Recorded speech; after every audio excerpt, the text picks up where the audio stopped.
How to make credit cards work for you. Let's cash in. Finance for the everyday millennial. Hard charging solutions. We provide an accelerant in the journey towards financial independence. Welcome back to RINO Invest, the financial library for young professionals. Let's shake things up a bit and start with a brain teaser. What do all of these things have in common? Graduation, jobs, moving, schedules, keeping your car tuned up, answering work emails, paying off credit cards. That list covers a lot of territory, but I bet most of us can tell that these are the things that grown-ups have to handle. Today, Rhinos, I'm taking a look at the financial reality of adulting to offer 4 essential tips about money and credit that can help you make your credit cards work for you.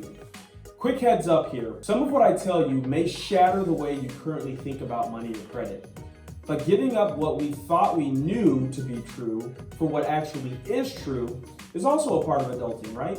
Let's start with a couple of basic definitions. Money is a financial resource that you have right now, like cash in your wallet, pennies in a jar, or the balance in your bank accounts. Credit is the ability to borrow money that you have to pay back later. People often look at the money that they have on hand or in the bank as my money, and the lines of credit or credit cards as other people's money. While this may be technically true, it's only other people's money until you start to use it. Once you access a line of credit, you incur a debt that you have to pay back out of your own money, which brings us to the first essential tip. Credit isn't free money. It's an obligation to pay back debt. So the way to make this work for you is to always plan for how you will pay your debt back. Base your plan on your own financial details, like how much you have coming in each month and how much it costs you to live. If you don't already know this information, or you don't already have a personal spending plan in place, I'm going to tell you to take a hard stop right now and get a handle on your money before you start using any kind of credit. Not sure how to make a personal financial plan? RINO Invest's Entrepreneurial Personal Finance course can show you the core concepts of personal finance, teach you the basics of money management, and help you define your financial goals.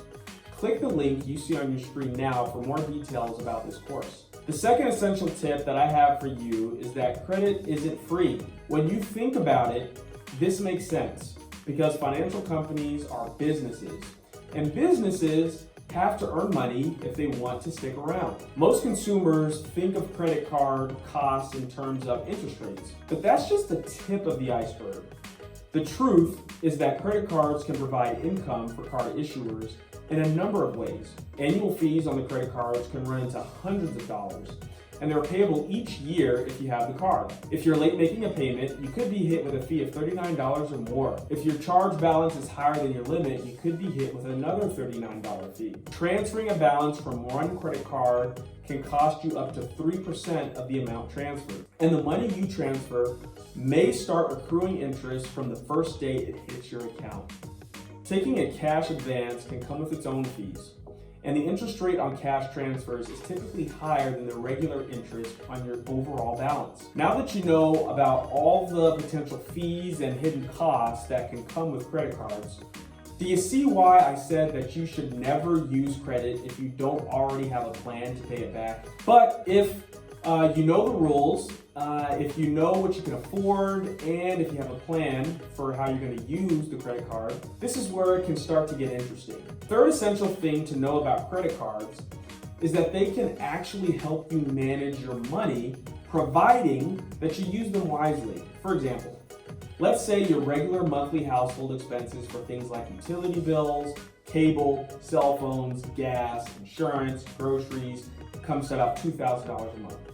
Let's also say that you have sufficient income to cover all of your expenses on time every single month.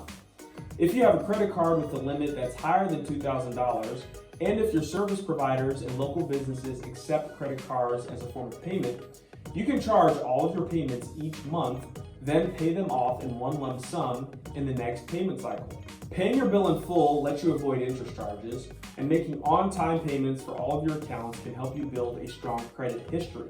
If you have a rewards credit card, you'll start to see those rewards pile up fast. because most card issuers release rewards based on the amount paid, not on the balance you're carrying, and a consistent record of charging and paying on time establishes you as a valuable customer. So if you ever wanted to ask for a reduction in your rate, or if you need special considerations for a one-time late payment, your card issuer will be more likely to treat you more favorably.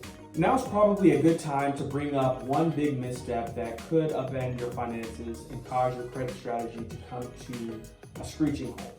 It's a mindset that says, I can spend beyond what I budgeted for. If you're the kind of person who thinks you can spend money because you have money in the bank, then the $2,000 that has to sit in your account for a few weeks could be financial temptation to overspend. Here's my recommendation to you. When you are building your budget, give yourself and everyone else in your household an allowance, a set amount of cash to spend on whatever you like each month. Use your allowance for fun things or for any impulse buys that are not part of your budget. Use your credit card and debit cards for budgeted expenses only. Make the plan, stick to the plan, and you'll do just fine. Now for the fourth tip, review your rewards options a few times a year to make sure that you're getting the best benefits that are best for you. For example, some credit cards switch out their reward offerings a few times a year. See if you can auto-select the featured options each quarter to make sure you're getting the most rewards possible year-round. Some rewards programs have periodic sales where they lower the price of the merchandise or gift cards in their reward portfolio by a certain percent. If you know when these sales come up, you can use your points to buy birthday and holiday gifts without any cash outlay at all. And speaking of cash, some credit cards will let you use your cashback rewards anytime you like. You can save up these rewards, then apply them towards a major purchase, or let them ride until the end of the year, then apply that money towards holiday spending. But the one thing you always want to avoid, choosing a reward that costs more than it gives you back.